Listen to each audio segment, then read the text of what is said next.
Is this the best audio interface for anyone looking to start streaming? Well, this is the Takstar SC M1, and I'm just gonna start listing the feature list, and you can decide whether it's impressive. Just keep in mind that all these features I'm gonna list, they come in at a price of $99 US.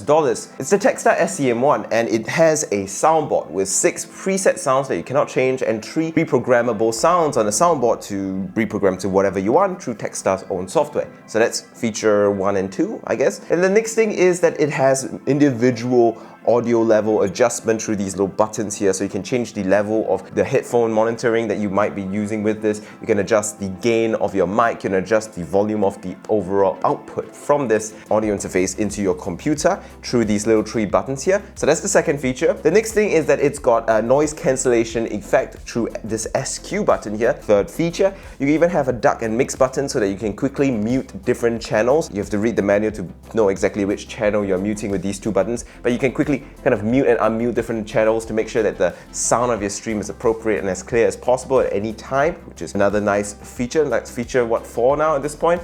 And then you also have auto-tune, okay?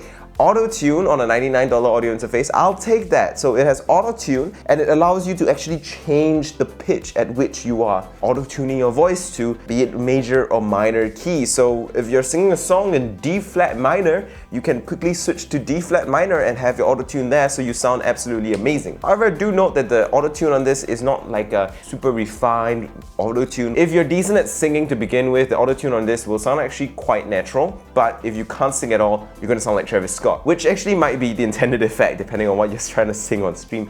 Could be Travis Scott, could be Future. Anyway, I move on. There are even more effects than auto-tune, by the way. So if you want some sort of reverby style effect, you can actually manually add dry and wet reverb into the sound of your output. And you also have 8 more presets. So you have small room, medium room, and large room reverb, a karaoke reverb, and a MC sound effect preset. And not only that, you have something called ring, so it makes it sound like you're on a phone. And then you've got woman and man presets, which basically pitch your voice up and down to make it try to make it sound like you're a woman or try to make it sound like you're a man. But it doesn't just end there. There's like 10 features already. On the bottom here, we have a headphone jack, but not only does it have a headphone jack, it also has a headset jack. So if you want to plug in a headset with a headset mic in here for another audio input, you can. So that's awesome. And you can actually run both of these ports at the same time. I've tested it. It can run simultaneously, which is phenomenal.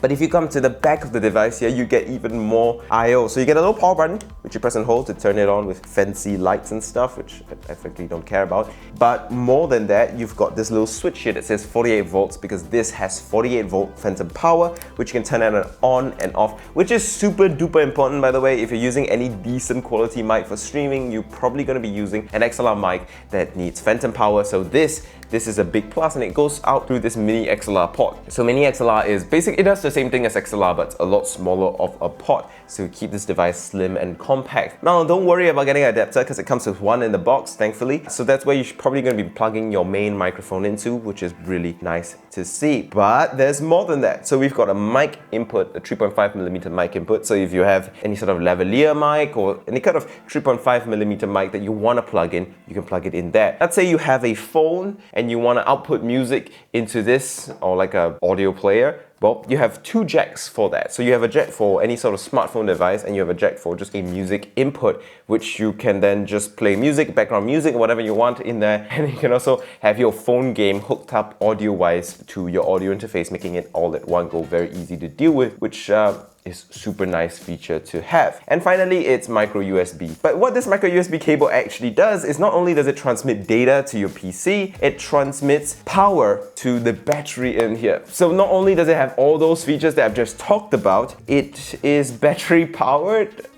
I don't know how they do it. Battery life is actually quite decent. It can last like a good day of usage before I need to really charge it, which is impressive. You get all of that for $99 US. That is just absolutely bonkers. Like, even if the sound quality wasn't particularly good, I would still recommend it because it's so many damn impressive features. So how's the sound quality? I use a Studio Projects C1 microphone, and you can go and take a listen to this audio clip right now. So this is a sound test, testing 1, 2, 3.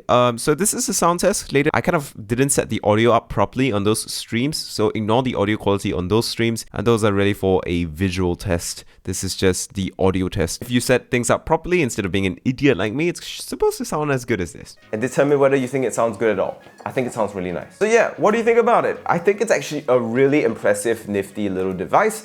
And I didn't really need to talk too much about it because the feature list and its performance speaks for itself. For $99 you'd be hard pressed to find an audio interface with as many features in its spec sheet as this device right here. And if you're beginning streaming and you're on a tighter budget, looking for an audio interface that gives you a lot of flexibility to do creative things with your stream, you're not really gonna find anything like this that is not this. So yeah, the Takstar SC M1, do check it out. Thank you guys so much for watching this quick, short, little exciting review of this little audio interface.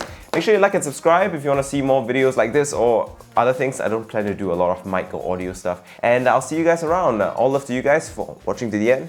Bye.